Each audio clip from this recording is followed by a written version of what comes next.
तो सभी को हरे कृष्णा, राधे राधे, श्री गुरु राम जय। तो आज मैं यहाँ तक पढ़ दिया था। इसमें ये था कि श्री सनातन को श्री धाम वृंदावन में भेजकर श्री धाम वृंदावन भेजकर साथी बलभद्र के साथ वन मार्ग से वे पुनः पुरी पधारे। बलभद्र ने समाचार दिया कि पुरी के मार्ग में श्री गौर सुंदर महाप्रभु की कृष्णा नाम ध्वनि सुनकर सिंह गजाती भी उन्मत्त नृत्य करने लगे। ऐसे अनेक चमत्कार हुए। तो वह प्रचार कर रहे हैं, बहुत सारे सन्यासी थे, मायावादी सन्यासी, उनको भी कृष्ण भक्त बना दिया। ठीक है, तो ये अब देखिए फिर इस समय अर्थात 31वें वर्ष से लौटकर टोटानाथ गोपीनाथ मंदिर में संकीर्तन करते हुए 48वें वर्ष में तिरोभाव तक महाप्रभु पुरी में निरंतर काशी मिश्र के निवास पर रहे। ठीक है, मतलब जब वो 31 एज के थे से लेकर टोटानाथ गोपीनाथ मंदिर में संकीर्तन करते हुए 48वें वर्ष में तिरोभाव तक, ठीक है, मतलब नियरली 7 ईयर्स, है ना। तो 7 से 8 साल महाप्रभु पुरी के निरंतर काशी मिश्र के निवास में रहे। ठीक है, इन 18 वर्षों में 18 इन 18 वर्षों में उनका जीवन स्थिर प्रेमा भक्ति में था। उनके कई अनुयायी में ऐसे अनेक परम वैष्णव थे जो शुद्धतम चरित्र, विद्वता, दृढ़ धर्मनिष्ठ तथा श्री राधा कृष्ण के दिव्य प्रेम में जनसाधारण से विलक्षण थे। मतलब जनसाधारण लोगों से विलक्षण था, मतलब साधारण लोगों से कुछ अलग ही गुण है उनका। लगेगा ही नहीं कि वो इस भौतिक जगत के लोग हैं, मेटेरियल लोग हैं। इस लेवल तक भक्ति करने लगे थे। श्री स्वरूप दामोदर जी जो श्रीमन महाप्रभु के नदिया निवास काल में पुरुषोत्तम आचार्य थे। ठीक है, पुरुषोत्तम आचार्य थे। ठीक है, श्रीमन महाप्रभु के नदिया निवास में ये बनारस से पुरी आए और उनका सचिव पद स्वीकार कर लिया। श्री रूप दामोदर से शुद्धता और संपर्कता संबंधी स्वीकृति प्राप्त किए बिना श्री स्वरूप दामोदर से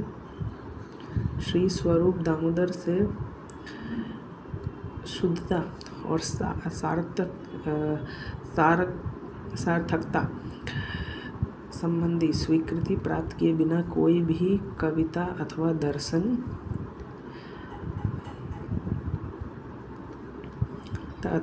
श्री गौर सुंदर महाप्रभु के आगे प्रस्तुत नहीं किया जा सकता।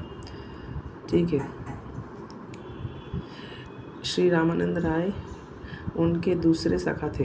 क्योंकि कविता प्रस्तुत नहीं किया जाता, इसका मतलब ये है कि अगर आपको मतलब कोई भी कविता अथवा दर्शन श्री गौर सुंदर महाप्रभु के आगे प्रस्तुत नहीं किया जा सकता। सिंपल सा कॉमन सेंस आप लगाइए कि अगर आप अपना कुछ लेटर लेके जा रहे हैं तो सबसे पहले डायरेक्ट प्रिंसिपल ना पढ़े, हो सकता है कि कोई रिसेप्शन वाला पढ़े, फिर वो रिसेप्शन वाला खुद देगा प्रिंसिपल को। ऐसा चीज़ है, वही सेम चीज़ है। अगर डाउट आसान होता था तो मतलब ये सॉल्व कर देते थे, लेकिन अगर ज़्यादा कठिन सच में कुछ लगा कि बहुत उच्च विचार है तो महाप्रभु देखते थे। जब महाप्रभु कोई भाव प्रकट करते तो वे और दामोदर उपयुक्त पदों का गान करते थे। तो वे और दामोदर उपयुक्त पदों का गान करते थे, वे भाव प्रकट करते थे। तो परमानंद पूरी धार्मिक विषय में उनके मंत्री थे।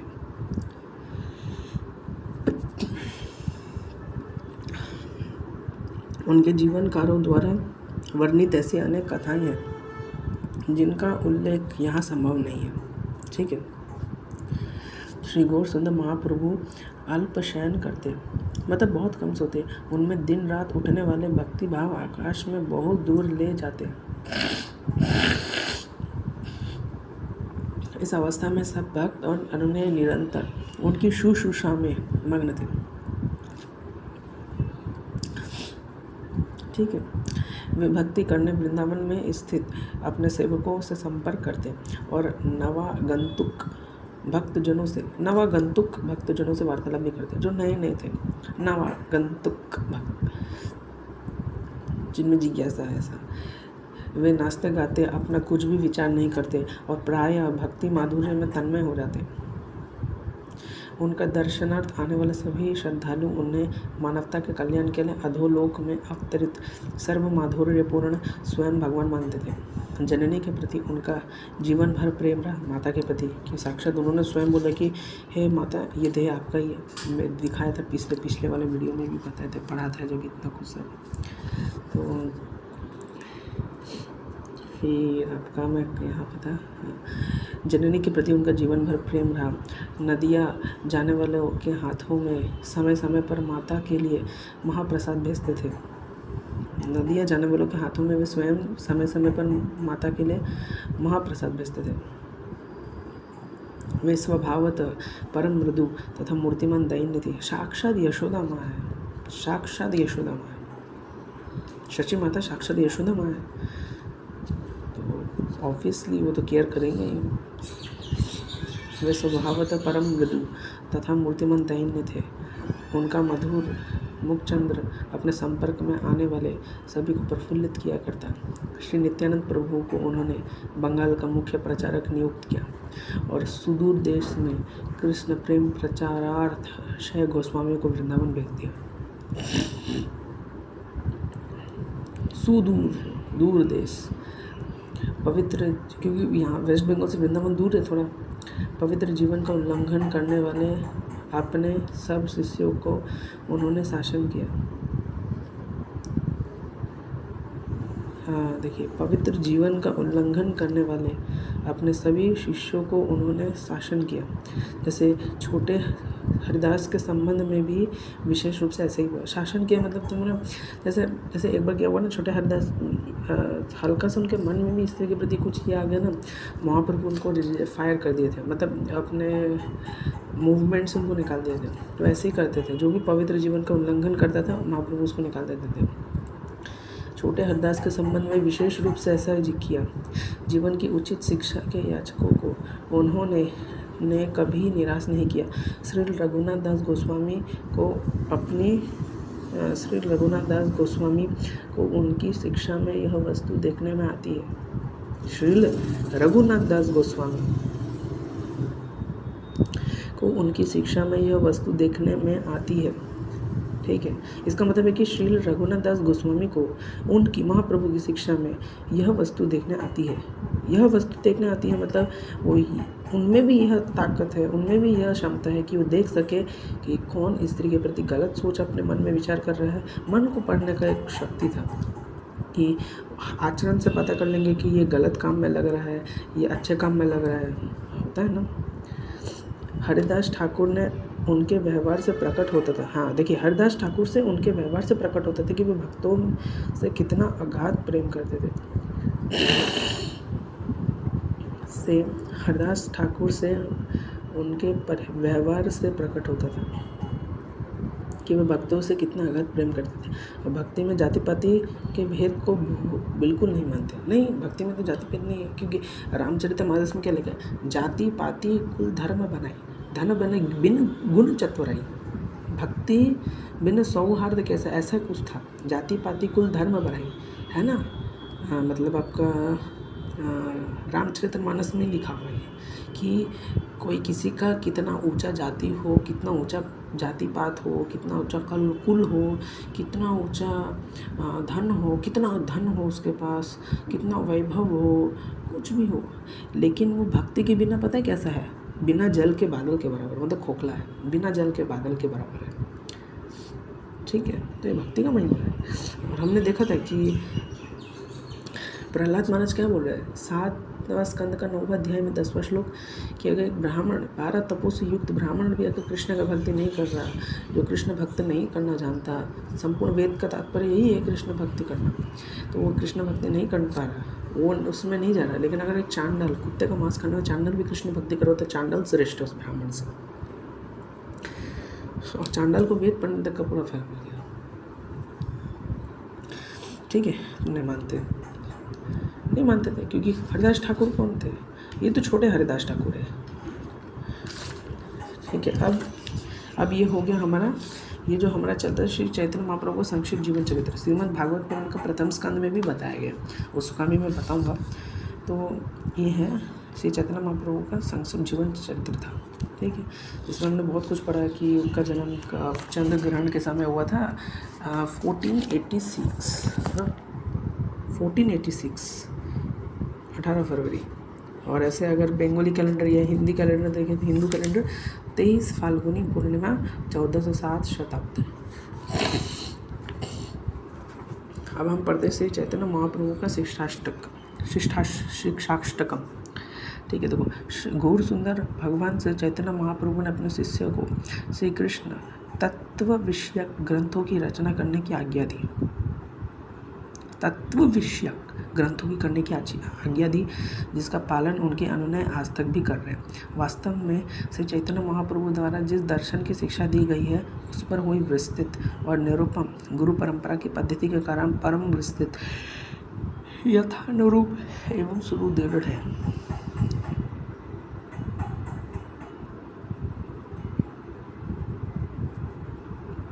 यद्यपि भगवान मतलब बहुत डिटेल है, अगर भक्ति का डिस्क्रिप्शन करे, भक्तियों का डिस्क्रिप्शन करे जो उनके आने वाले शिष्य कर रहे हैं, वो तब मतलब भी पूरा समय बीत जाएगा। तो इतना ग्रंथ है गौड़ीय वैष्णव में। वास्तव में श्री चैतन्य महाप्रभु द्वारा जिस दर्शन की शिक्षा दी गई है उस पर हुई व्याख्याएं और निरूपण गुरु परंपरा की पद्धति के कारण परम विस्तृत, यथानुरूप एवं सुदृढ़ है। यद्यपि भगवान श्री गौर सुंदर महाप्रभु अपने युवावस्था में ही परम विद्वान के रूप में विख्यात थे, किंतु उन्होंने हमें केवल 8 श्लोक ही प्रदान किए हैं, ठीक है। इन्हें शिक्षाष्टक कहते हैं। ये 8 श्लोक श्रीमन महाप्रभु के प्रयोजन तथा शिक्षा के स्पष्ट प्रकाशक है। इन परम मूल्यवान प्रार्थनाओं को यहाँ मूल रूप से अनुवाद प्रस्तुत किया जा रहा है। तो महाप्रभु ने ऐसे 8 श्लोक दिए शिक्षाष्टकम के। आप अभी देखिए क्या लिखा है। चेतो दर्पण मार्जनम भव महा दावा अग्नि निवारणम श्रेय केरव चंद्रिका वितरणम विद्यावधु जीवनम आनंदम बोधि वर्धनम प्रीतिम पूर्णामृतां स्वादनम सर्वात्म स्वपनम परम विजयते श्री कृष्ण संकीर्तनम, ठीक है। श्री कृष्ण संकीर्तन की परम विजय हो श्री कृष्ण का संकीर्तन। हरे नाम केवलम कलो नास्ते गतिरन्यथा। हरे कृष्ण कृष्ण कृष्ण हरे हरे राम राम हरे। जो वर्षों से संचित मल से जो वर्षों से संचित मल से चित्त का मार्जन करने वाली है। संचित मल से, जो वर्षों से संचित मल से चित्त का मार्जन करने वाला, जो हमारे हृदय को मार्जन कर देता है, मेरे हृदय से जितना भी गंदगी का मार्जन कर देता है, ये हरि नाम तथा बारंबार जन्म मृत्यु रूप महादावानल को शांत करने वाला है। मतलब जैसे यहाँ पे क्या लिखा है, चेतो दर्पण मार्जन, हमारा जो चेत है उस दर्पण का मार्जन करता है। भव महादावा अग्नि निवारणम, दावाग्नि मतलब महादावानल मतलब जंगल की आग, जंगल में जो आग लग जाता है उसको दावानल बोलते हैं। तो जो जन्म मृत्यु का जो महादावानल है, क्योंकि ये नॉर्मल सा बात नहीं है, सबसे बड़ा बात है। जन्म मृत्यु जरा व्याधि दुख दोषानुदर्शनम पुनरपि जननम पुनरपि मरणम पुनरपि जठरे शयनम। पढ़ा होगा, मैं ठीक से नहीं पढ़ पा रहा हूँ, मुझे पता नहीं, याद नहीं आ रहा है इसलिए नहीं पढ़ पा रहा। तो जन्म मृत्यु रूप महादावाग्नि को शांत करने वाला है। यह संकीर्तन यज्ञ मानवता का परम कल्याणकारी है ना, मानव का परम कल्याणकारी है, क्योंकि यह मंगल रूपी चंद्रिका का वितरण करता है। मंगल रूपी चंद्रिका का वितरण करते हैं, इसको बहुत महिमा बताया गया। चंद्रिका, ठीक है। समस्त अप्राकृत विद्या रूपी वधु का यही जीवन है। ऑब्वियसली समस्त अप्राकृत विद्या रूपी वधु का यही जीवन है, ठीक है। मेन एसेंस यही कि हरिनाम, मेन एसेंस जितना भी मेटेरियल नॉलेज है, मेन एसेंस यही है। यह आनंद के समुद्र की वृद्धि करने वाला है और यह कृष्ण नाम हमारे द्वारा वांछित पूर्णामृत को हमें आस्वादन कराता है। ये कृष्ण नाम हमारे द्वारा वांछित पूर्णामृत को हमें आस्वादन कराता है। नामनाकारी बहुधा निज सर्वशक्ति स्थात्रार्पिता नियमितः स्मरणेन कालः। एक मिनट चाहिए।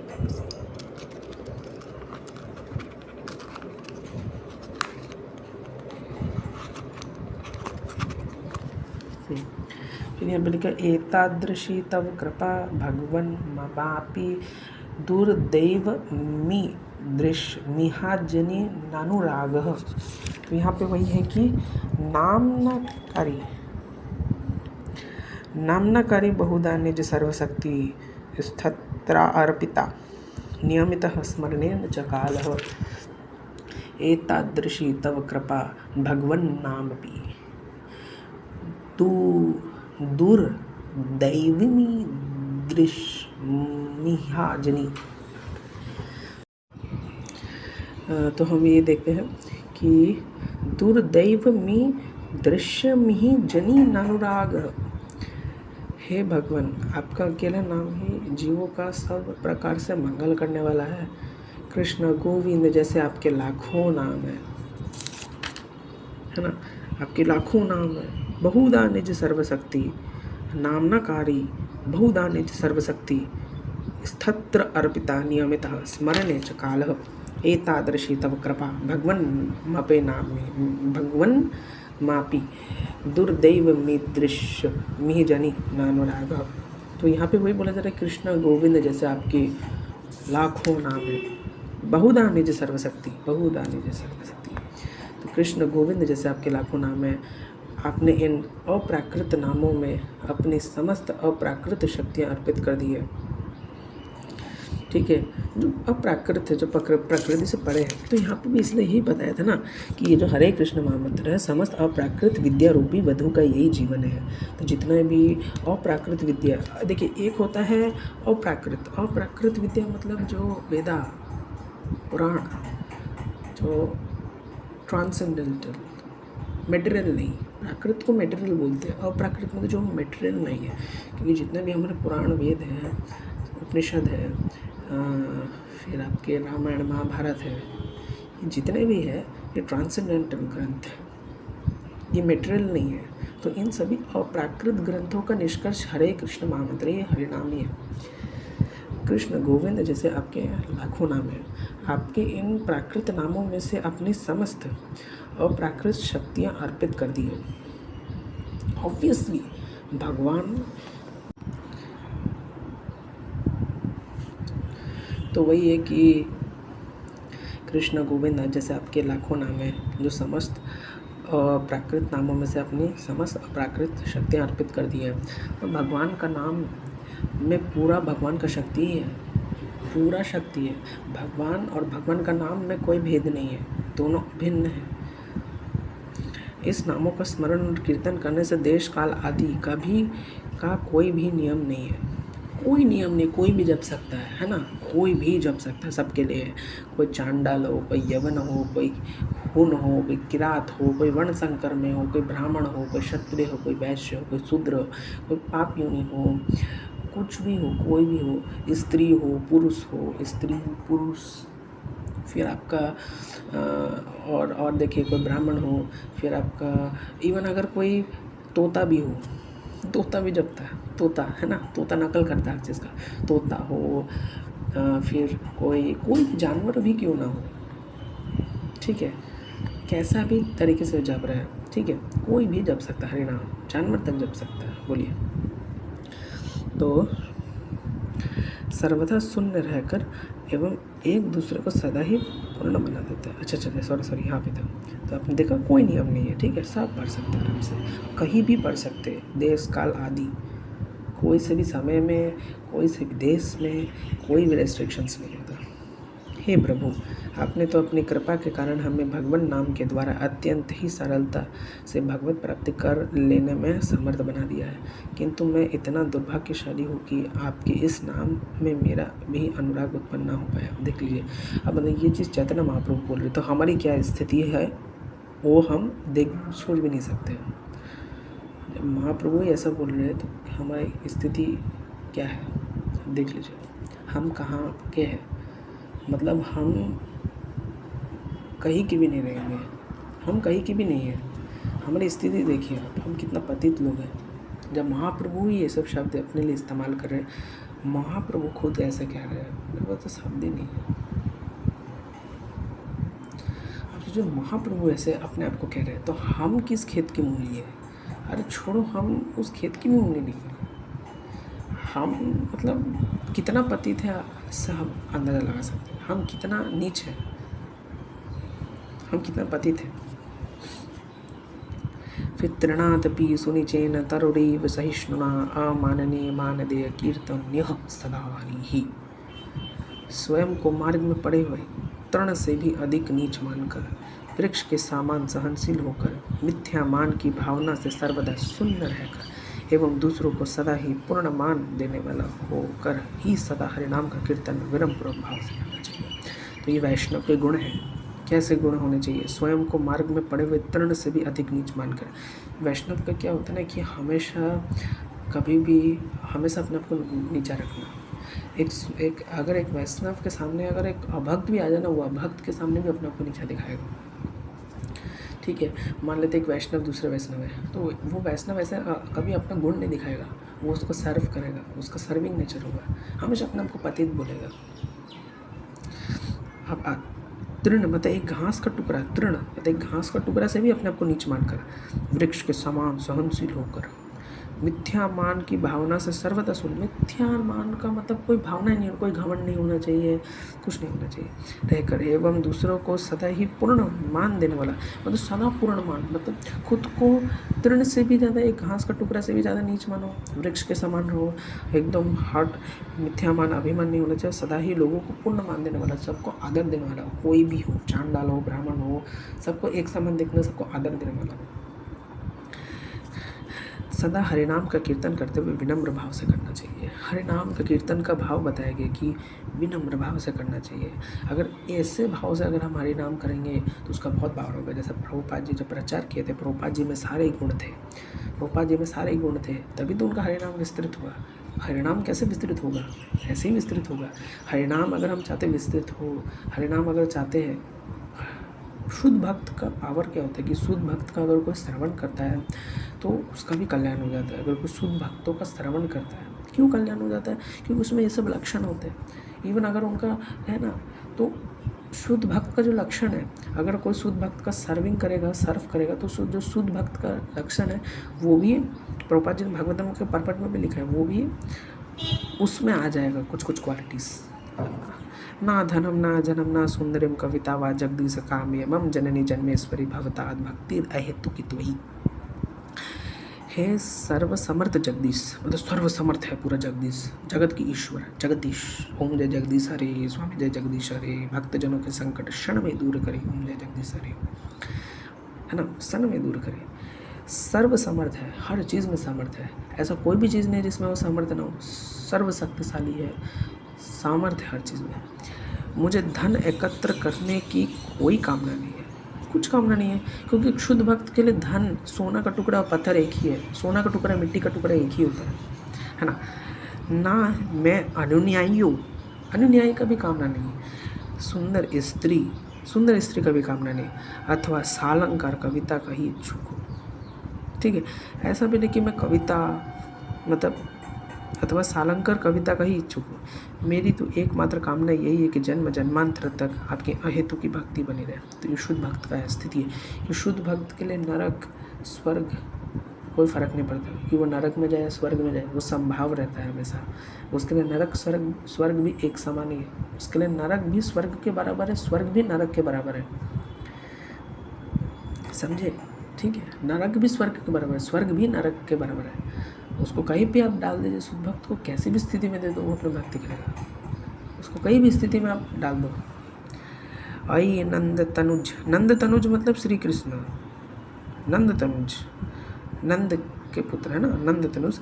आई नंद तनुज किंकर पतितम माम विश्ये भवाम बुधौ, कृपया तव पाद पंकज जदस्थित धूली सदृशम सदृशम विचित्तय, है ना। हे नंद तनुज कृष्ण, मैं तो आपका नित्य किंकर दास हूँ। देखिए ये महाप्रभु बोल रहे हैं, हमारी क्या स्थिति हम तो सोच भी नहीं सकते। आप नित्य किंकर दास है, किंतु किसी न किसी प्रकार से तो मैं जन्म मृत्यु रूपी सागर में घिर पड़ा हूँ। क्योंकि पता है ना, भागवतम में भी लिखा है कि अगर एक शुद्ध भक्त है, उसके लिए जो पूरा जो बड़ा महान बड़ा सागर है ना, वो मात्र उसके बराबर हो जाएगा जब गाय कीचड़ में पाँव रखती है और वो जो गड्ढा बना उसमें जितना पानी भरते हैं, बस वो मात्र समुद्र उसके बराबर हो जाएगा। भव सागर में गिर गया हो, बहुत जटिल है ये, मतलब सागर बड़ा डेंजरस सागर है। आप इसे देख पा रहे हो। कृपया इस विषम मृत्यु सागर से मेरा उद्धार कर अपने चरण कमलों की धूली का कर्ण बना लीजिए। मेरे पास कोई शब्द ही नहीं है, मतलब कोई शब्द है मेरे पास। देखिए मेरे पास कोई शब्द ही नहीं है। चरण कमलों की धूली का कारण बना दीजिए। महाप्रभु ऐसा कह रहे हैं कि चरण कमलों की धूली का कारण बना दीजिए। मतलब महाप्रभु बोल रहे हैं कि श्री कृष्ण, मुझे श्री कृष्ण का चरण कमल का धूली का कारण बनना है। और हमारे जो प्यारे प्यारे जो अद्वैती है, वो तो खुद ही भगवान बनने जा रहे हैं, वो तो खुद ही कृष्ण बनने जा रहे हैं। मैं हूँ कृष्ण, मैं हूँ शिव। शंकराचार्य बोलते हैं कि मैं शिव का अवतार हूँ, मैं इंद्र लोक का अवतार हूँ, मैं इंद्र हूँ, मैं शिव हूँ, मैं तीसरा नेत्र खोलूँगा, भस्म हो जाएगा सब कुछ। कंपेयर नहीं कर रहा, लेकिन मैं आपको बोल रहा हूँ कि भाव क्या है। एक वो बोल रहे हैं कि मैं शिव बनना चाहता हूँ, मैं शिव जी का अवतार हूँ, जिन्होंने हालाहल विष पी लिया था। और ये है कि जितने भी शंकराचार्य हैं वो सब अवतार हैं जो स्वयं भगवान बन कर बैठे हुए हैं। ठीक है, स्वयं खुद को भगवान बना रहे कि मैं भगवान हूँ। ठीक है। और एक महाप्रभु बोल रहे हैं कि नहीं, मुझे कृष्ण नहीं बनना है, मुझे कृष्ण के चरण कमल का एक धूली बनना है। मतलब मेरे पास कोई शब्द ही नहीं है। आप सोचेंगे महाप्रभु ये स्थान पाना चाह रहे हैं। देखिए अद्वैत का स्थान क्या होगा ना, अद्वैतियों का स्थान क्या है ना, लोग बोलते हैं ना, लोग, हाँ मैं पूरी शंकराचार्य जी का एक वीडियो देख रहा था, तो वो यहाँ पे ये प्रूफ करना चाह रहे थे कि ये चेतु दर्पण मार्जनम से यहाँ पे अद्वैत है। मान लिया यहाँ पे अद्वैत है, लेकिन अद्वैत क्या बोलता है? अद्वैत तो ये बोल रहा है कि आपको भगवान बनना है, अंत में आप ब्रह्म बन जाओगे, कि वो ब्रह्म हुआ वास्तव में। आप और ब्रह्म में कोई भेद नहीं है। ठीक है, वास्तव में आप और ब्रह्म में कोई भेद नहीं, क्योंकि वो बोलेंगे कि एक मटके के अंदर हवा है, बंद मटके के अंदर, जैसे ही मटका फूटा तो वो हवा बाहर के एटमॉस्फेयर में मिक्स हो गया, वैसे ही इंसान भी ब्रह्म में मिक्स हो जाएगा। मतलब मटके के अंदर का हवा और मटके के बाहर का हवा में कोई भेद नहीं है। इसका मतलब जीव ब्रह्म ही है और बाहर भी ब्रह्म ही है। ठीक है, तो जो अविद्या के कारण ऐसे पढ़ रहा है जन्म मृत्यु में, तो अद्वैत के अनुसार तो यही है कि जीव ब्रह्म है और वो लोग तो भगवान बनना चाहते हैं। और स्वयं शंकराचार्य आज के डेट में बोलते हैं कि मैं इंद्र हूँ, मैं नागलोक का एक ये हूँ, वो हूँ, ये हूँ, फलाना ढिमकाना। फिर वो पूरी के शंकराचार्य अपने आप को शिव अवतार कह रहे हैं, लोग अपने आप को शिव अवतार कह रहे हैं। अभी मुक्तेश्वरानंद जी कह रहे हैं कि मैं धर्म का सम्राट। निंदा नहीं कर रहा, मैं बस ऐसे बोल रहा हूँ कि वो क्या क्या बोल रहे हैं कि मैं शिव जी का अवतार हूँ। कि ना चैतन्य महाप्रभु जो साक्षात कृष्ण, वो बोल रहे हैं कि मुझे श्री कृष्ण नहीं बनना, मुझे जगन्नाथ नहीं बनना, मुझे शंकर भगवान नहीं बनना, मुझे शिव जी नहीं बनना, भगवान शिव नहीं बनना है, मुझे ये सब नहीं बनना है, मुझे गणेश नहीं बनना है, मुझे लक्ष्मी नहीं बनना है, मुझे कृष्ण नहीं बनना है, मुझे विष्णु नारायण भगवान शिव नहीं बनना है, मुझे श्री कृष्ण के चरण कमलों की धूली का कर्ण बना दीजिए। इसमें शब्द ही नहीं है। मतलब आप सोचे महाप्रभु ये पोजीशन चाह रहे हैं, एक कर्ण। हमारा क्या पोजीशन होगा तो हम नहीं भूल सकते। फिर जब महाप्रभु अपने आप को इतना पति दिखा सकते हैं, मतलब आप सोचे कि हम कितने नीच हैं। मैं तो बहुत नीच हूँ, महानीच। मतलब मैं नीच भी मेरे लिए इतना छोटा सकते हैं। हम ठहरे पतित इंसान, लहसुन प्याज खा भी रहे अभी भी, इतना पतित इंसान है, मन मूत्र का शरीर है, एकदम घटिया इंसान हूँ मैं, बहुत ही घटिया इंसान, नीच हूँ मैं बहुत। तो अब देखिए महाप्रभु ऐसा इच्छा कर रहे हैं, चरण कमल का एक धूली बना दीजिए, है चरण कमल का एक धूली। मतलब आप समझ रहे हैं, चरण कमल का एक धूली बना दीजिए। तो हमारा क्या पोजीशन होता है हमको नहीं पता, सोचना भी नहीं चाहिए हमको। घमंड इसलिए बोलते ना, घमंड नहीं करना चाहिए। नयनम गलद श्रुधारया वदनं गद्गद रुद्धया गिरा पुलेकैर्निचनं वपुः कदा नव नाम ग्रहणे भविष्यति। हे प्रभु, आपका नाम कीर्तन करते हुए कब मेरे नेत्र अविरल प्रेमाश्रुओं की धारा से विभूषित होंगे। देखिए क्या भाव से बोल रहे हैं, बाप रे। आपके नाम कीर्तन करते हुए कब मेरे नेत्र अविरल प्रेमाश्रु, प्रेम से अश्रु, प्रेमाश्रु मतलब प्रेम से आंसू, प्रेम के आंसू अविरल है, मतलब जो अविरल प्रेम के आंसू हैं कि धारा से विभूषित होंगे। कब मेरे नेत्र अविरल प्रेमा अश्रुओं की धारा से विभूषित होंगे। इसका मतलब आप कब मेरे तरफ, मेरी ओर मुड़ के देखेंगे, आप कब मेरा कल्याण करेंगे, आप कब मेरा कल्याण करेंगे, आप कब मेरे ओर मुड़ के देखेंगे। मैं आपके लिए प्रेम का अश्रु बहा रहा हूँ, आप कृपया मेरे तरफ देखिए। आप कब मेरे ऊपर देखेंगे, आप कब मेरे ऊपर विभूषित होंगे, कब आपके नाम उच्चारण करने मात्र से मेरा कंठ गद गद वाक्यों से रुद्ध हो जाएगा।